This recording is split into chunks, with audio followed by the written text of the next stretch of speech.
নমস্কার বন্ধুরা।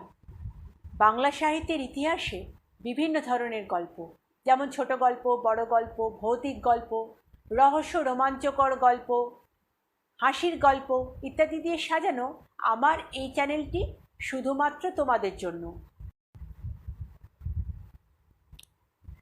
আজকের গল্পের নাম প্রেতাত্মার অট্টহাসি, লেখক অদৃশ বর্ধন। তাহলে বন্ধুরা আরম্ভ করছি।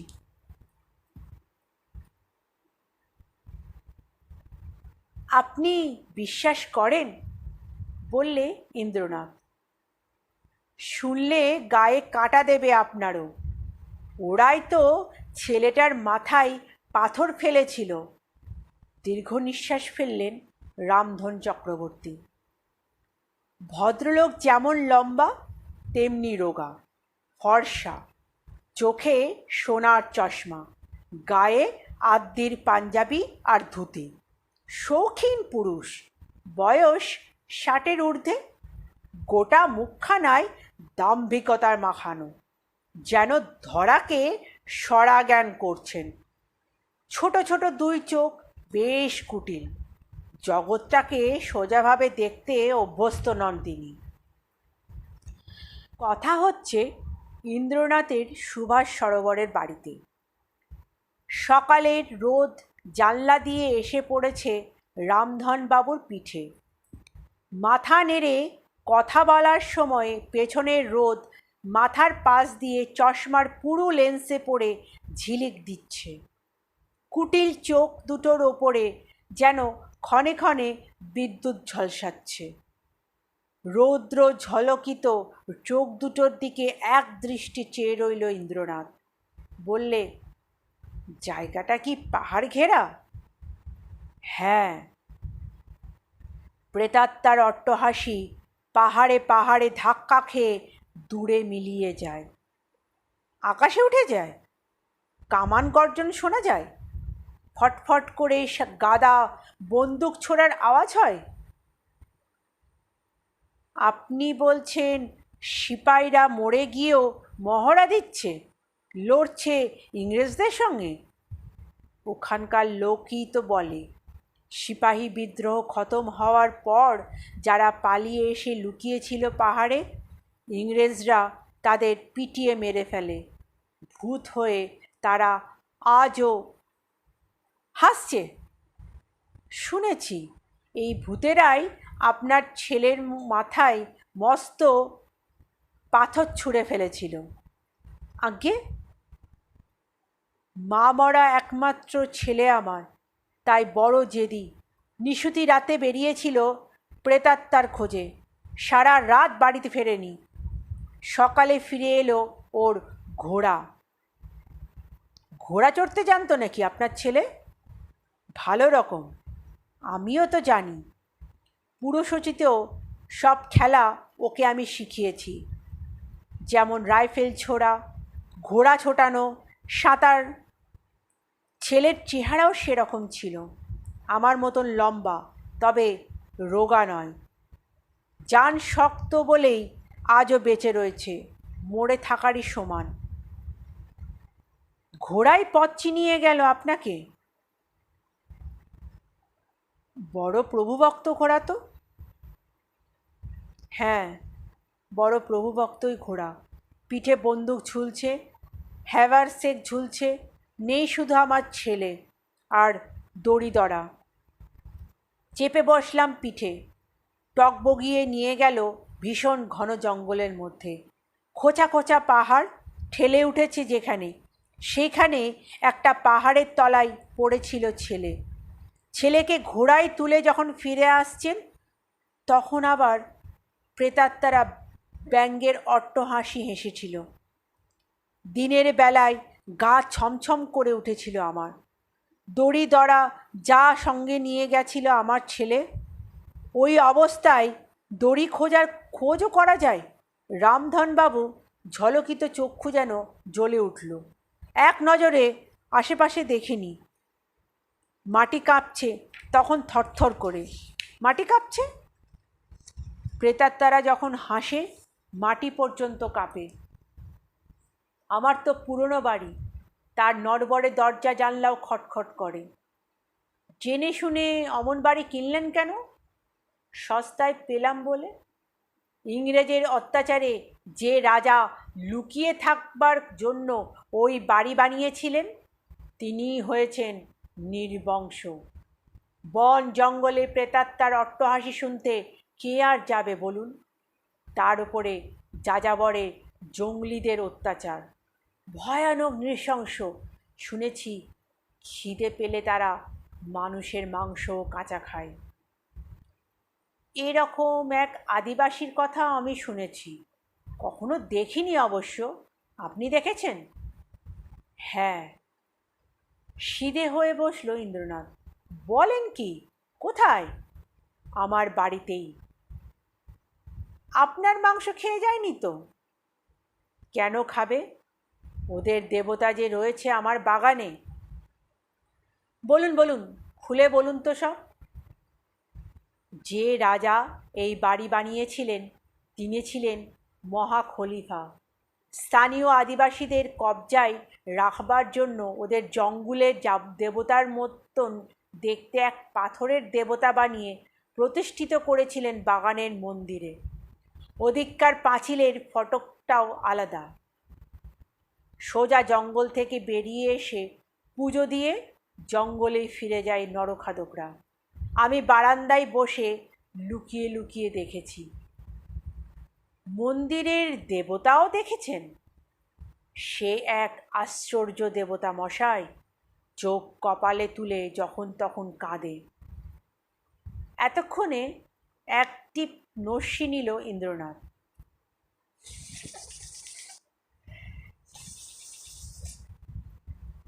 বললেন, পাথরের না ধাতু বিগ্রহ?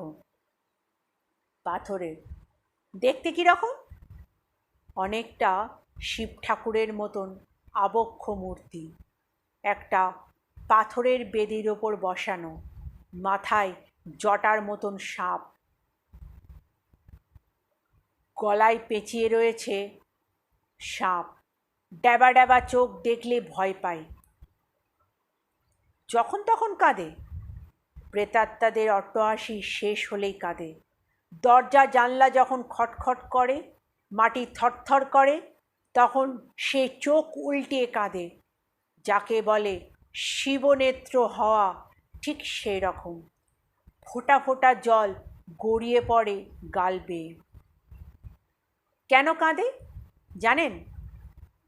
বোকার মতন প্রশ্ন, কিছু মনে করবেন না যেন।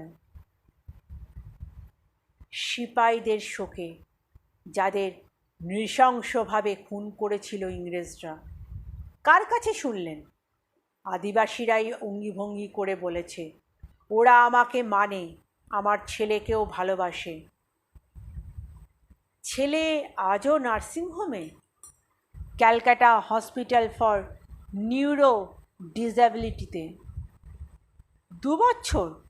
হ্যাঁ, কোমা স্টেজে, জ্ঞান ট্যান কিছু নেই, সবজির মতন বেঁচে থাকে। আঙুল নাড়ছে তো? গত মাস থেকে।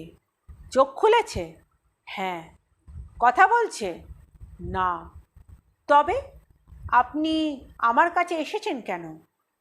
রামধনবাবুর লম্বা শিরদাঁড়ায় বোধহয় কোনো দোষ আছে। কোমরের কাছ থেকে শিরদাঁড়ার সামনে ঝুঁকিয়ে বসেন। ঘরেও ঢুকেছেন সেইভাবে, সামনে কোমর ঝুঁকিয়ে। হতে পারে এটা একটা দেমাকি স্টাইল। বোধহয় তাই। ইন্দ্রনাথের সটাসট প্রশ্ন শুনে তিনি শিরদাঁড়া সিধে করে ফেললেন। নতুন করে রোদ্দুর ঝিলিক মেরে গেল তার পুরু লেন্সে। বললেন, এক কম্পিউটার টেকনিশিয়ান ওই আঙুলটার সঙ্গে একটা বাজার লাগিয়ে দিয়েছিল। চোখের সামনে রেখেছিল হরফ সংকেত। সেই দেখে আঙুল ঠুকেছে আমার ছেলে। মর্স কোডের মতন? হ্যাঁ, একটা একটা অক্ষর কম্পিউটারে মনিটরে ফুটে উঠেছে। কি জানিয়েছে সবশেষে? মোগল মোহর, মোগল মোহর। রামধনবাবু চুপ করলেন। ইন্দ্রনাথ আবার নস্যিনল। বললে, বুঝেছি। পাথরটা প্রেতাত্মা ছাড়েনি, এইরকম এক ধারণা আপনার মাথায় এসেছে। ঠিক তাই। মোগল আমলের মোহরের সন্ধান পেয়েছিল আমার ছেলে, আপনার ছেলে, তাই কেউ তাকে পিটিয়ে মারতে চেয়েছিল। হ্যাঁ। আপনার আদিবাসী প্রতিবেশীদের জিজ্ঞাসা করেছিলেন? আমার ছেলেকে ওরা ভালোবাসে, এ কাজ ওদের নয়, মোহরের লোভও ওদের নেই। ছেলে আর কিছু জানিয়েছে? না, ওইটুকু জানাতেই অনেক এনার্জি খরচ করে ফেলেছিল, আবার কোমা স্টেজে চলে গেছে। মরে আছে কি বেঁচে আছে বোঝাই মুশকিল। চলুন। কোথায় আপনার বাড়ি? পাহাড় বন বাড়ি কাঁপিয়ে প্রেতাত্মার অট্টহাসির অট্ট রোল বিষম সরগোল সৃষ্টি করে মিলিয়ে গেল দূর হতে দূরে। চওড়া বারান্দায় নিঃসীম অন্ধকারে বসে সেই শব্দ শুনল ইন্দ্রনাথ। একটু পরেই পুরনো প্রাসাদের নড়বড়ের দরজা জানলা নড়ে উঠল খটখট শব্দে। অতিকায় প্রেত যেন গোটা বাড়িটাকে ধরে ঝাঁকাচ্ছে। শুনলেন? অন্ধকারে ধ্বনিত হলো রামধন চক্রবর্তী ভয়লেশহীন কণ্ঠস্বর। এসবই আপনার গা সওয়া হয়ে গেছে দেখছি। তা হয়েছে। আপনি ভয় পেয়েছেন? অন্ধকারেই শোনা গেল ইন্দ্রনাথের অস্পষ্ট হাসি।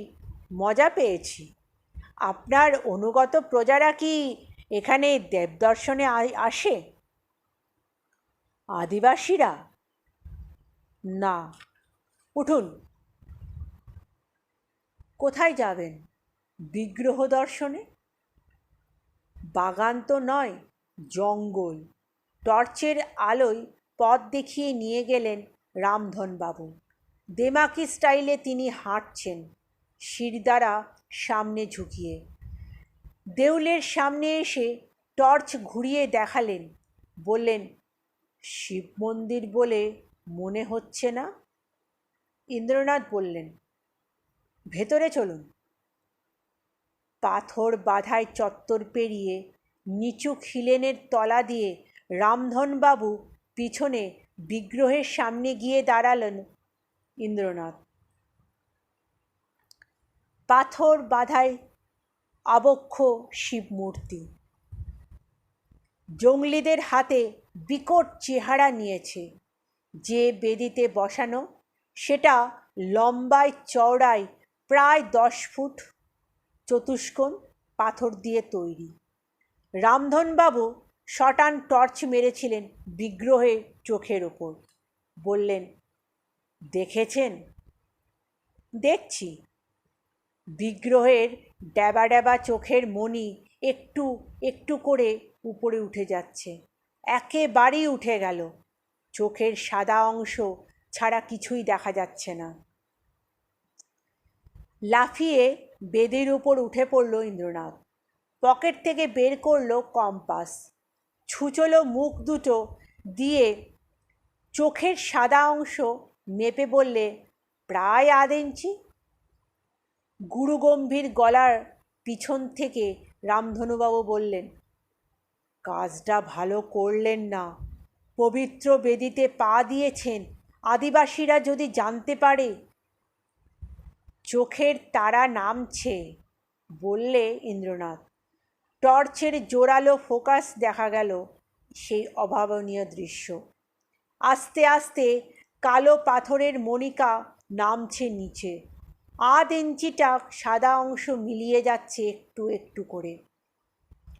1 ফোঁটা করে চোখের জল উপচে পড়ল প্রতি চোখে, গড়িয়ে নেমে এলো পাথরের গাল বেয়ে।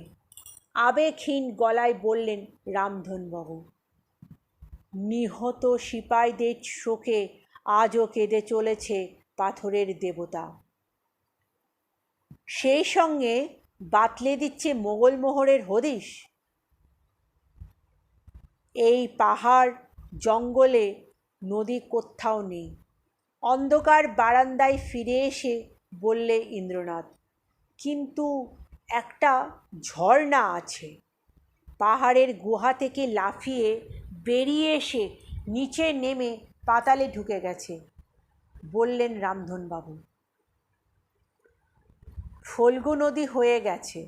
হ্যাঁ, ঝর্ণার জল পাহাড়ের গুহা থেকে বেরোচ্ছে। কোত্থেকে বেরোচ্ছে?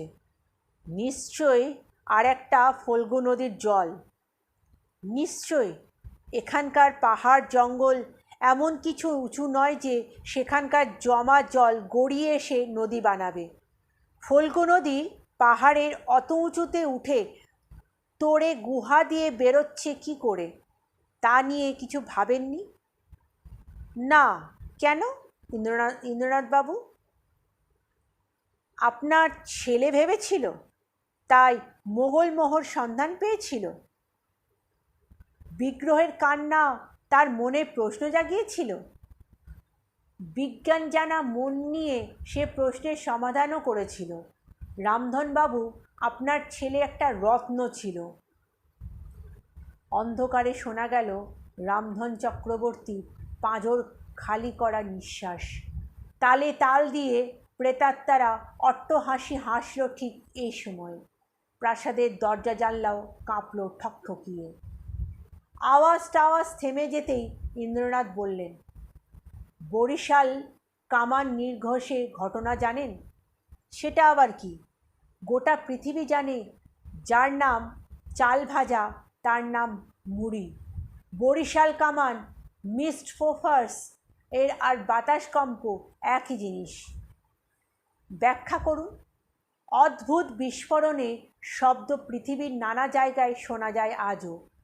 ভূমিকম্প বা বাজ পড়ার সঙ্গে সেসব আওয়াজের কোনো সম্পর্ক আছে বলে মনে হয় না।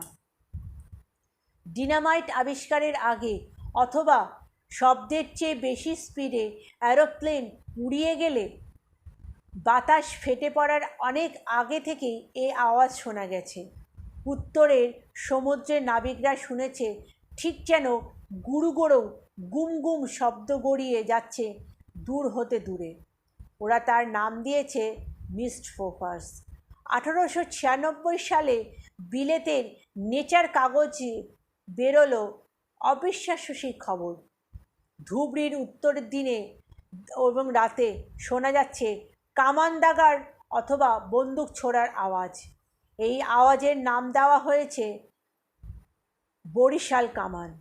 1934 সালে সায়েন্স ম্যাগাজিনে বেরোলো সেনকো রোদ কামান রহস্য।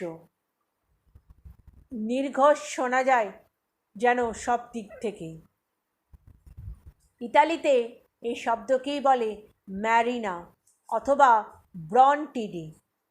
হাইতিয়ানরা বলে গুফ্রে। কানেকটিকাট নদীর উপত্যকা প্রথমে যারা উপনিবেশ করেছিল তারাও শুনেছিল এই আওয়াজ। ইংরেজ দেবতাদের ধমকাচ্ছে যেন রেড ইন্ডিয়ান উপদেবতা। এখানে ওই আওয়াজের নামকরণ হয়েছিল মুডাস। বাড়ি কাঁপিয়ে ছাড়ত। রামধনবাবু বুঝলেন কিছু? না। তার জন্য লজ্জা পাবেন না। আপনার ছেলে নিশ্চয় বেলজিয়ান ভদ্রলোকের বৈজ্ঞানিক রিপোর্টটা পড়েছিল। আইসল্যান্ড থেকে বিস্কে উপসাগর পর্যন্ত যেখানে যত ভুতুড়ে আওয়াজ সব কিছু নিয়ে ইনি গবেষণা করেন 1890 সালে। যোগাযোগ করেন চার্লস ডারউইনের ছেলে স্যার জর্জ ডারউইনের সঙ্গে। ব্যাখ্যা দাঁড়িয়েছিল অনেক রকম।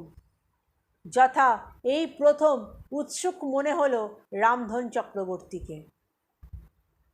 কেউ বলেছে আবহমণ্ডলে বিদ্যুৎ সৃষ্টি ছাড়া আওয়াজ ঘটাচ্ছে। কেউ বলেছিল ভূগর্ভে গলিত লাভার সংঘাতে আওয়াজ বোমার মতন ফেটে পড়ছে। কারো মতে সুনামি, টাইডাল ওয়েভ অথবা সমুদ্রে পর্বত সমান ঢেউ সৈকতে আছড়ে পড়ায় বহু দূরে ভেসে যাচ্ছে কামান নির্ঘোষের মতন শব্দ, যেমন ঘটে ফিলিপাইনে। টাইফুন ঝড় আসবার অনেক আগে 1000 মাইল দূর থেকে শোনা যায় আকাশে বোমা ফাটার আওয়াজ। কি সর্বনাশ! আকাশে বাতাস অট্টহাসি ভেসে আসছে পাতাল থেকে, সমুদ্র থেকে। বাতাসের স্তরে স্তরে ঘষ্টানির থেকেও। রামধনবাবু, আপনার এখানে হচ্ছে অন্য কারণে। এ যে ফল্গু নদীর দেশ, তাই এখানে শিব ঠাকুর কাঁদে, পাহাড়ের মাথায় ঝর্ণা জাগে, আকাশে বাতাসে ভূতেরা হাসে। যা বলবো তা করতে পারবেন? সাহস আছে? অন্ধকারে চেয়ার সরে যাওয়ায় আওয়াজ হলো। ঠিক উঠে দাঁড়িয়েছেন রামধন চক্রবর্তী। প্রেতাত্মারা অট্ট অট্ট হেসে উঠল ঠিক এই সময়ে।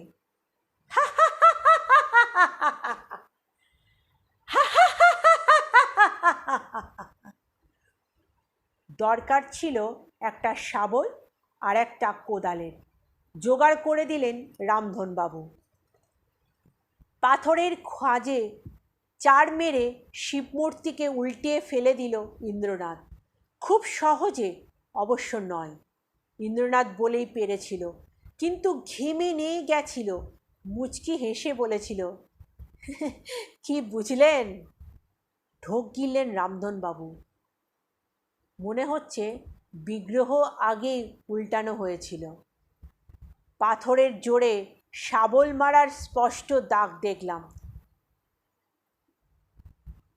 ঠিকই দেখেছেন, সিমেন্ট দিয়ে দাগ বুঝিয়ে দেওয়া হয়েছিল। আপনার ছেলেরই এই কীর্তি। রামধনবাবু নিশ্চুপ। ইন্দ্রনাথ বললেন, টর্চটা আমাকে দিন তো। পাশে এসে দাঁড়ান আপনি। কি দেখছেন? টর্চের ফোকাস আলোকিত করে তুলেছে ভেতরের কুয়ো। জল বেশি নেই এবং নিচেও নেই।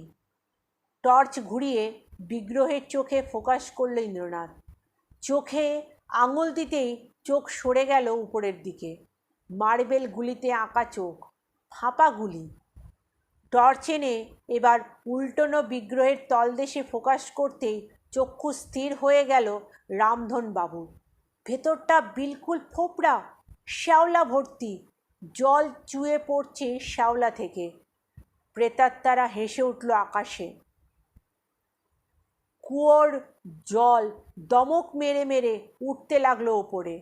গম্ভীর নিনাদের উপর গলা চড়িয়ে ইন্দ্রনাথ বললে, এই জল নিচে থেকে উঠে এসে ফোপড়া শিব ঠাকুরের মধ্যে ঢুকে ঘুরিয়ে দিত চোখের গুলি। জল গড়াতো চোখে কুয়োর জল নেমে গেলেই। প্রায় আর্তকণ্ঠে বললেন রামধনবাবু, কি? কুয়োর জল যে উঠে এলো! দমাস করে শিব ঠাকুরকে যথাস্থানে বসিয়ে দিল ইন্দ্রনাথ। হুশ! আওয়াজ শোনা গেল বিগ্রহের মধ্যে। উল্টে গেল চোখের তারা। নেমে এলো ক্ষণপরে। জল গড়িয়ে পড়ল গাল বেয়ে। ফল্গু নদীর জল। বাগানে বেরিয়ে এসে ইন্দ্রনাথ বলল, এখানে যেমন কুয়ো দিয়ে উঠছে, পাহাড়ের গায়ে তেমনি গুহা দিয়ে ঝর্ণা দিয়ে ঝরছে। আর হাসির আওয়াজ? হাসি বলে মনে করলেই হলো।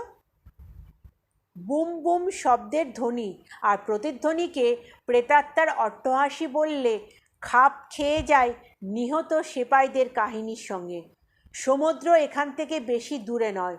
সৈকতের পাহাড়ি গুহা বেয়ে ঢেউ আছড়ে পড়ছে, বাঁকে বাঁকে ধাক্কা খেয়ে আওয়াজ সৃষ্টি করছে।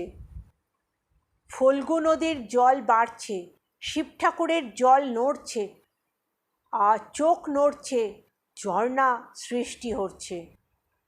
আর মোগল মোহর? আপনার ঘোড়া পথ চিনিয়ে নিয়ে যেতে পারবে? কোথায়? যেখানে আপনার ছেলে পড়েছিল? পারবে। খোঁচা খোঁচা পাহাড়ের চূড়াগুলো বল্লমের মতন মাথা উঁচিয়ে রয়েছে আকাশের দিকে। জঙ্গল এখানে এমনই ঘন যে ভাষা দিয়ে বর্ণনা করা যায় না। সবে ভোর হয়েছে। ঘোড়া চি চি ডাক ছাড়ল একটা পাহাড়ের পাশে দাঁড়িয়ে। অদ্ভুত পাহাড়, ছুরি দিয়ে মাখন কাটার মতন লম্বালম্বিভাবে কেটে আধখানা করা হয়েছে যেন। ঘোড়া দাঁড়িয়ে আছে পাথরের দেওয়ালের গা ঘেঁষে, পা দিয়ে ঠুকছে একটা পাথর। চিৎকার করে উঠলেন রামধনবাবু, ওই ওই ওই সে পাথর, সে পাথর, দেখুন দেখুন, ওই পাথর খুলি চুরমার করেছিল আমার ছেলের। হেঁট হয়ে পাথরটার চেহারা দেখে ইন্দ্র বললে, এ তো খসে পড়া পাথর। খসে পড়া পাথর? আকাশ থেকে নয়, এই পাহাড়ের মাথা থেকে। কি বলছেন রামধনবাবু? আপনার হীরের টুকরো ছেলে যে কোনোভাবেই হোক জেনেছিল এই পাহাড়ের কোথাও মোগল মোহর রয়েছে। দড়ি দড়া নিয়ে উঠেছিল পাহাড়ে, আলগা পাথরের পা রাখতেই আছড়ে পড়েছে নিচে, আর পাথর পড়েছে মাথায়। ও মাই গড! এই প্রথম ইংরেজি ভাষণ ছাড়লেন রামধন চক্রবর্তী, যা তার পরিপূর্ণ বঙ্গসজ্জায় নিতান্তই বেমানান। তারপরে অবশ্য বললেন খাঁটি বাংলায়, পাহাড়ে উঠেছিল কেন? কেন? কেন? গুহার মধ্যে দড়ি ঝুলিয়ে নামবে বলে। নেমেও ছিল নিশ্চয়। দড়িদড়া নিয়ে এসেছিল ঘোড়ার পিঠে, কিন্তু মনে হয় কিছুই পায়নি। পেলেও সে কি আর আছে? ঘোড়া যা দৌড়ে চড়ে ছুটে ফিরে গিয়েছিল, হয়তো বনে জঙ্গলেই পড়ে গিয়েছে। বন্দুগার হ্যাভারসেক তো পড়েনি। রামধনবাবু, পাহাড়ের মাথায় নিশ্চয় গুহা আছে, খাড়াই গুহা, কুয়োর মতন, যার মধ্যে দিয়ে ফল্গু নদীর জলোচ্ছ্বাস প্রেতাত্মার অট্টহাসি হয়ে ঠিকরে বেরোয়। ইন্দ্রনাথের কথা যে কতটা সত্যি তা প্রমাণ করতেই বুঝি ঠিক সেই মুহূর্তে ভয়াল প্রেত অট্টহাসি শোনা গেল পর্বতচূড়ায়। সঙ্গে সঙ্গে ওপরের চোখ তুলল ইন্দ্র, দেখল জলকণা ছিটকে যাচ্ছে চূড়োয়, যেন মেঘ। বললে, আসুন, মোগল মোহর দেখবেন, আসুন। ওরা এখন দাঁড়িয়ে পাতাল গর্ভে। পর্বতচূড়োয় সত্যিই পাওয়া গেছে খাড়া কুয়োর মতন গর্ত, দড়ি ঝুলছে তার মধ্যে। সেই দড়ি বেয়ে একে একে নেমে এসেছে দুইজনে। বেশি দূর নামতে হয়নি। কুয়োর গা থেকে একটা গুহা চলে গেছে নিচের দিকে। এই গর্তে জল নেই। গর্তের শেষে একটা গর্ভগৃহ। টর্চের আলোয় দেখা যাচ্ছে ঘর ভর্তি সুবর্ণ পেটিকা। প্রতিটা পেটিকার মধ্যে ঘর থরে থরে সাজানো মোহর। অভিশপ্ত মোহর, বলেছিল ইন্দ্রনাথ। আর কিছু বলেনি, কাউকে নয়, আমাকে ছাড়া। তাই লিখলাম এই কাহিনীটি। তো বন্ধুরা, কেমন লাগলো আমার এই গল্পটি? যদি ভালো লাগে অবশ্যই করে কমেন্ট করে জানিও। তোমাদের কমেন্টের অপেক্ষায় আমি বসে থাকব। আর আমার চ্যানেলটিকে লাইক সাবস্ক্রাইব করতে ভুলো না। আর পাশে থাকা যে বেল আইকনটা টিপে দিও, ঠিক আছে? তাহলে আমার যখন নতুন নতুন আমি গল্প আনবো, তাহলে তোমাদের নোটিফিকেশনে সেটা চলে যাবে। আর পারলে তোমাদের নিজেদের মধ্যে আমার চ্যানেলটি শেয়ার করে দিও। আজকের মতন বিদায়।